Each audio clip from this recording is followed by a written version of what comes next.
ಭಾರತ ಪಾಕಿಸ್ತಾನ ಗಡಿಯಲ್ಲಿ ಉದ್ವಿಗ್ನ ವಾತಾವರಣ ಇದೆ. ರಾಜ್ಯದಲ್ಲೂ ಕೂಡ ಕಟ್ಟೆಚ್ಚರ ವಹಿಸಲಾಗ್ತಾ ಇದೆ. ರಜೆಗೆ ಊರಿಗೆ ಬಂದಿದ್ದಂಥ ಕನ್ನಡಿಗ ಯೋಧರು ಕೂಡ ವಾಪಸ್ ಆಗ್ತಾ ಇದ್ದಾರೆ.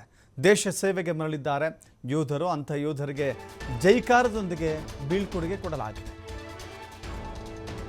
ಯುದ್ಧದ ಸನ್ನಿವೇಶದಲ್ಲಿ ಸೈನಿಕರಿಗೆ ರಜೆ ಇರೋದಿಲ್ಲ. ಸುದೀರ್ಘ ರಜೆಯ ಮೇಲೆ ಊರಿಗೆ ಬಂದಂಥವರು ಕೂಡ ವಾಪಸ್ ಆಗಬೇಕಾಗಿದೆ.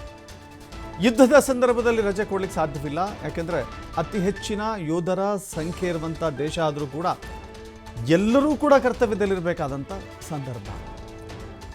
ಭಾರತಕ್ಕೆ ಗಂಡಾಂತರ ತರುವಂಥ ಕೆಲಸವನ್ನು ಪಾಕಿಸ್ತಾನ ಮಾಡ್ತಾ ಇದೆ. ಪಾಕಿಸ್ತಾನಕ್ಕೆ ಬುದ್ಧಿ ಕಲಿಸಬೇಕು ಅಂದರೆ ಯೋಧರು ಗಡಿಯಲ್ಲಿರಬೇಕು. ಹೀಗಾಗಿ ಯೋಧರಿಗೆ ನಮ್ಮ ರಾಜ್ಯದಲ್ಲಿ ಅಥವಾ ನಮ್ಮ ನೆಲದಲ್ಲಿ ಬಹಳ ದೊಡ್ಡ ಗೌರವ ಇದೆ. ಅದೇ ಗೌರವ ಆದರ ಆತಿಥ್ಯದೊಂದಿಗೆ ಜೈಕಾರ ಹಾಕಿ ಅವರಿಗೆ ಬೀಳ್ಕೊಡುಗೆ ಕೊಡಲಾಗಿದೆ. ಕರ್ತವ್ಯಕ್ಕೆ ಮರಳುವಂತೆ ಭಾರತೀಯ ಸೇನೆಯಿಂದ ಕರೆ ಬಂದಿದೆ. ಹಾವೇರಿ ನಗರದ ಇಬ್ಬರು ಯೋಧರು ಕರ್ತವ್ಯಕ್ಕೆ ವಾಪಸ್ ಆಗ್ತಾ ಇದ್ದಾರೆ. BSF ಯೋಧ ಶಶಾಂಕ್, CRPF ಯೋಧ ಸಂಜೀವ್ ಸಂಗೂರ್ ಇಬ್ಬರು ವಾಪಸ್ಸಾಗಿದ್ದಾರೆ.